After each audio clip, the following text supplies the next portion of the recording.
US politicians say Democrats should fear the election results in Britain. They're warning any candidate too far to the left could face the same defeat as the UK's opposition Labour leader Jeremy Corbyn. But is this really true? And what lessons can the US draw from the vote across the Atlantic? This is Inside Story.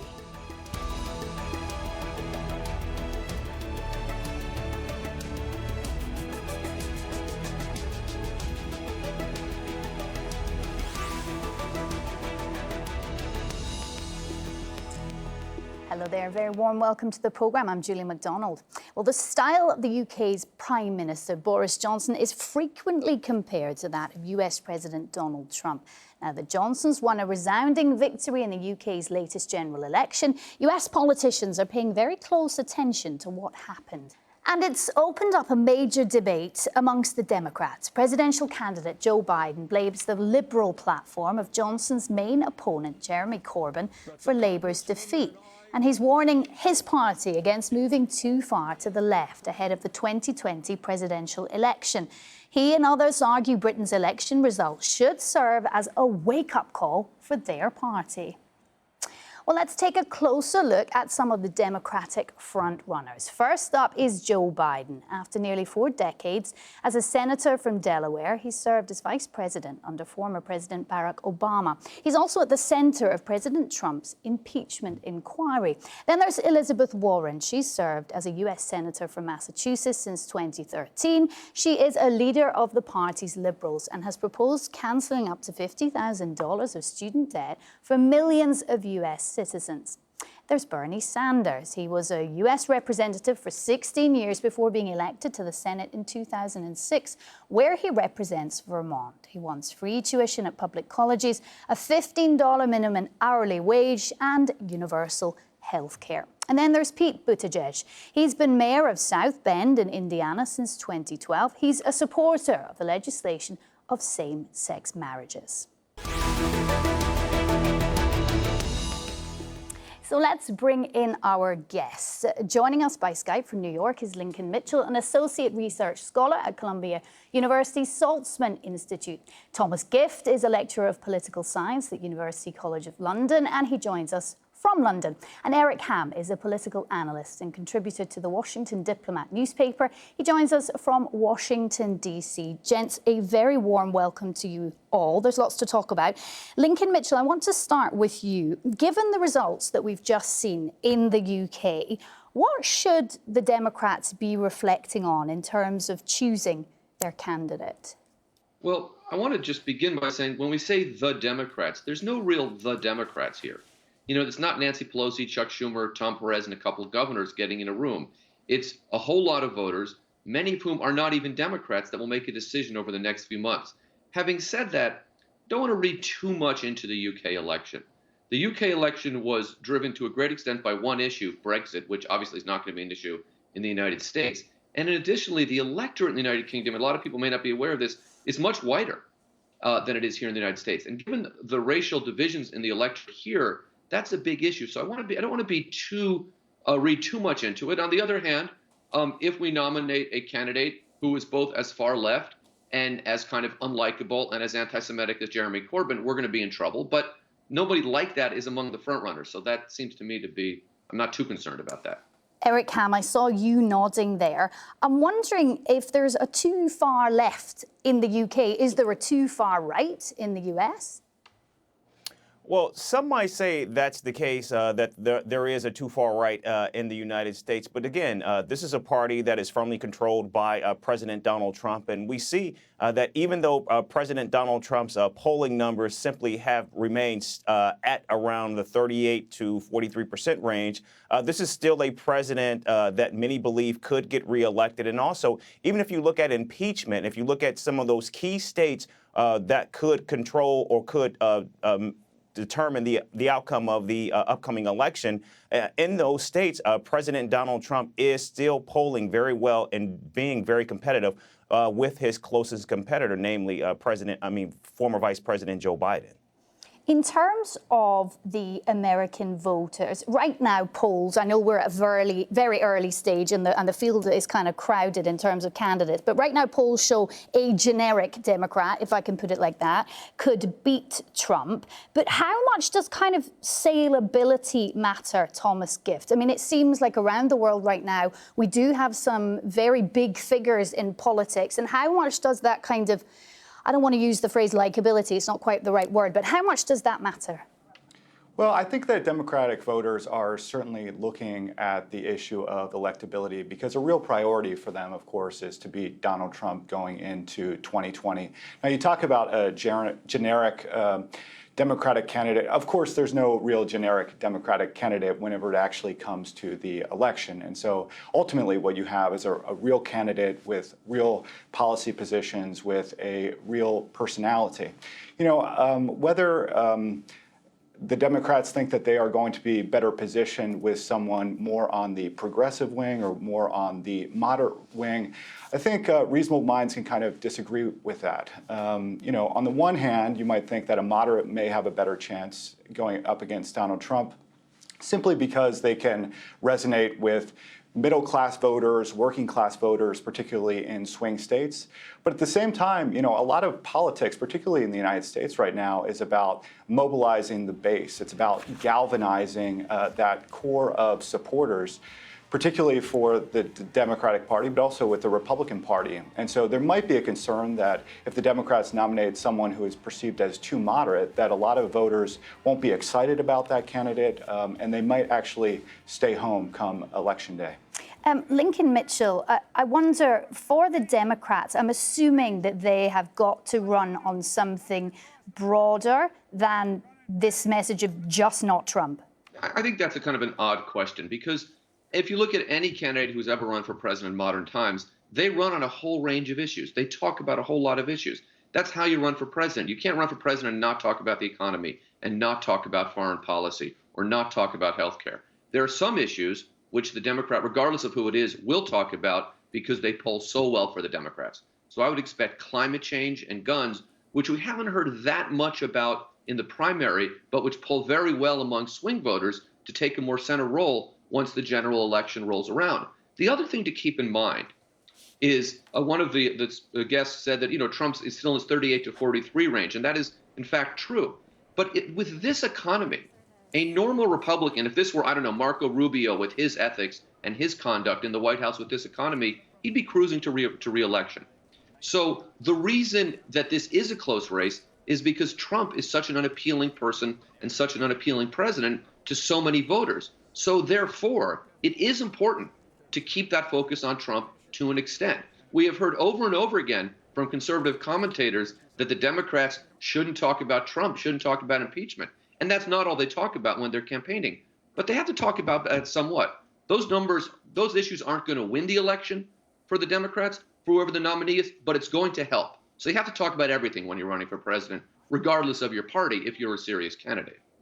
So, Eric, what I'm wondering is, what is the conversation that's going on right now and will continue to go on until 2020 and the election in November next year for the Republican Party? What are the issues that they want to take to the US voters? Well, clearly, this is going to be an election that I think squarely will be focused on a referendum on the president. And that's just not because President Donald Trump is in office. That's any president running for re-election. And so we do know that Donald Trump ran on a number of key issues, namely a border wall along the U.S.-Mexico southern border. And of course, he ran on issues like trade and the economy. And the economy, I think, is actually what's keeping Donald Trump afloat right now. If those numbers in any way move, then I think we could see real trouble for Donald Trump's reelection chances.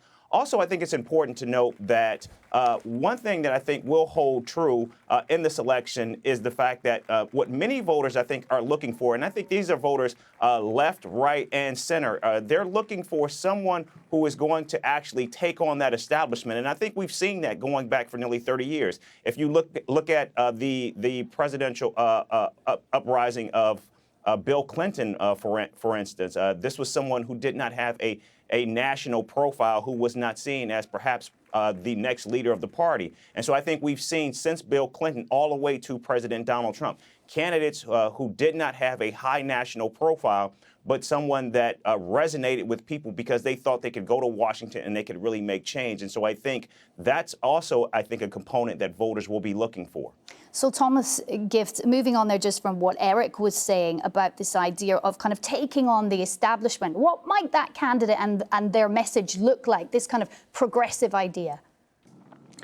Well, I do think that you see candidates like Elizabeth Warren and Bernie Sanders making this case that kind of the moderate establishment just isn't aggressive enough in putting forth very bold proposals for the Democratic Party. And so you do see them talking about things like the Green New Deal and Medicare for all.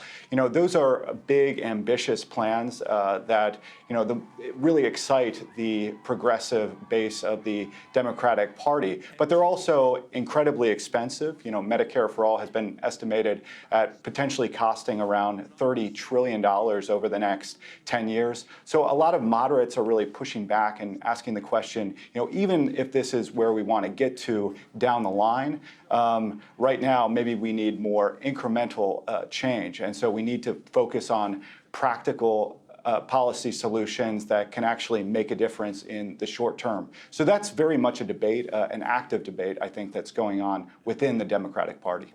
Lincoln Mitchell, if you will, can you talk us through the Democratic candidate field as it stands right now? Sure. I mean, do you want me to start with Michael Bennet and work my way up? For sure. We've got time. Well, the Iowa caucus is in about 6 weeks, so I want to announce now that I will not be a candidate because that makes me stand out in the Democratic Party. But in all seriousness, I just want to maybe touch and follow up on something that one of my colleagues said for a second. Every Democrat, not FDR, but every Democrat since FDR who has been elected president in an open seat, in other words, not an incumbent, has run and been elected as an outsider. So that is, and that is true of every Republican in modern times except for Nixon and George H.W. Bush. You get elected president in modern America by running as an outsider. And maybe by starting with that, one of the big, perhaps understated cleavages here in the Democratic primary field is that Joe Biden, in addition to being older and more moderate, is the true insider here. And that is something that is not going to mobilize voters. It's not going to excite voters, whether they be the base of the party, which is not white progressives, but is African Americans, or whether it is white progressives. African Americans will vote for him, but they're not going to mobilize in larger numbers. You know, one easy way to look at the electorate, the Democratic primary field is kind of left-right, with this battery around Warren and Sanders and on the left and Buttigieg and Biden, I don't want to say right, but in the center. But there are some wild cards here too. Amy Klobuchar, who is, you know, now in about 6th or 7th place in the polls, seems like the electable candidate. She's younger, she's into the center, she would clean up with suburban women, but her campaign is getting no traction. Andrew Yang is the kind of oddball, exciting candidate, but if he gets 8 to 10% in some of the first primary fields, you know, he could get some attention too. So this is, on the other hand, and I think most importantly, Joe Biden has led in almost every poll since he got in the race. And that, in my view, means that there is a good chance, maybe a 50-50 chance, that he just kind of does pretty well in the early primaries and is the nominee. Because what the party wants is the electable candidate, but they don't know what that looks like. And what that might mean is that once somebody begins to pull away, voters just rally around that person because they want it to end quickly. And then lurking in the wings with, for all intents and purposes, an infinite amount of money is Michael Bloomberg, who is essentially a liberal Republican, the most successful Republican chief executive in America of this century, running in the Democratic primary, trying to make an argument around electability and guns and the environment, and maybe let's ignore his record on stop and frisk. So I see this going one of two ways. It's either a 5-candidate kind of open race coming out of the first 4, or Biden pulling away after the first 4. And the first 4 are Iowa, New Hampshire, South Carolina, and Nevada. Thank you for taking us through that. I know it's quite a list, which is, of course, going to be narrowing, thank goodness. I wonder, Eric, if I can get you to reflect on 2 things. One is the age of the electorate and how that might change the voting landscape going forward. Let's start with that. How do you think all these new voters coming of age, looking at things like the environment and so on, how might that change what we see at the end of next year? Well, I think that could certainly have an impact on the Democratic primary, particularly when you look at many of these voters that are now coming on into the voter rolls. I mean, you're looking at voters that are very young, of a very diverse group of minority voters, and of course, women. In fact, many would say this would be the Barack Obama coalition that catapulted him to victory in both 2008 and 2012. And many thought that that coalition of voters would not be successful in 2012. Many thought that was an electorate that we would see perhaps as early as 2016, definitely by 2020. So clearly it's coming to fruition. And the question is not only, who can galvanize those voters, those potential voters, but actually who can bring them to the polls and get them out. We saw in an off-year election in 2018, we saw Stacey Abrams do just that in Georgia, where she brought a number of people to the polls who simply had not been there. The question is, can that be replicated at the national level? And also, it's important to note, if we look at states like Texas and Arizona, Texas has been sort of a unicorn for Democrats for quite some time. But I've spoken to people who believe that Texas is a state that perhaps could be in play. And we're seeing the Trump campaign actually place increasingly more resources on Texas because they believe Texas could, in fact, be the ball game, even though we're looking at about a handful of states, Michigan, Pennsylvania, Wisconsin, and perhaps Florida. But Texas is a state that they believe is an all-hands-on-deck state. And if Trump is in trouble in Texas, then that could actually change not only this election, but elections to come. I can see that you want to come in here, Lincoln, and I will let you in a second, but I just want to ask Thomas Gift, this kind of apparent polarization of politics, do we know whether it affects people coming out to vote? Do we know how politically engaged the American public is? Is there a kind of slight exhaustion, as there was, certainly we saw in the UK, I know in other countries as well, with politics? Well, of course, generally we do see higher turnout outcomes in presidential years rather than off years. And I do think that a lot of voters are certainly going to be mobilized this go round, simply because Donald Trump is such a polarizing figure. People either really like him or really do not like him. And so I would expect a relatively high turnout in 2020, simply because Donald Trump does a very good job at galvanizing his base. At the same time, I think there's a lot of Democratic voters who are motivated by nothing more than preventing 4 more years in office for Donald Trump. So, it's hard to make that kind of prediction. I will say that the point about millennial voters and young voters is a good one because, in many ways they could tip the scale in one direction or the other. We did see them turn out in record numbers in 2018 during the midterm election. If they turn out at similar rates or even greater rates in 2020, that could bode very well for the Democrats. Lincoln Mitchell, your turn. What was it that you wanted to say? I want to add something that is really something that is not reported enough, that is absolutely central to what will happen in 2020. Age replacement. In other words, in any 4-year period, some people are going to die and some people are going to age into the electorate. They're going to turn 18 years old over that 4-year period. What that has done to the American electorate over this period is that if the exact same election were held and all of the demographic patterns about turnout and vote choice held, the Democrat would win. Sufficient number of older voters who lean towards Trump have shuffled off their mortal coils, and the younger voters who are coming in because of the demographics of young America, the racial and ethnic demographics, not even the ideological ones so much, means that it is now an electorate that if that election had been held in this electorate, Clinton would have won. What that means is that Trump wins the election only if he can win over new voters or open up a mobilization gap, which is unlikely to happen. And the discussion we hear over and over is, how can the Democratic candidate win back those Trump voters? But that's the wrong question to ask. If nothing changes, the Democrat wins simply because of age replacement. Eric Ham, I see you were nodding there in agreement. I want to just stray towards impeachment just for a second. How much does the process of impeachment that we're seeing right now, how much does that affect voters, or doesn't it at all? No, it does, in fact. But it's one, I think, of many galvanizing effects or tools that will be used to play very heavily in the election. Of course, many are watching this, but again, I don't think it really shapes the polarization of the electorate or of how voters view President Donald Trump. Again, this is a president who is deeply polarizing, and I think because of that alone is going to be impactful in the elections. Also, I think it's important to note the impact that money will play in the election. And Donald Trump is running a very traditional campaign, unlike what he did in 2016. This go around, President Donald Trump has already raised more money than any other presidential candidate in history at this point in the election. And so he's going to have an enormous amount of money to play with, but I don't think that's necessarily going to actually impact what happens because, again, this is a president who everyone knows and a president who's also been very effective at not only using the presidential bully pulpit, but also basically overtaking the news cycle on a daily basis. So people know who Donald Trump is, and their thoughts on Donald Trump are already baked in. So money isn't going to actually change whether or not people vote for President Donald Trump or not.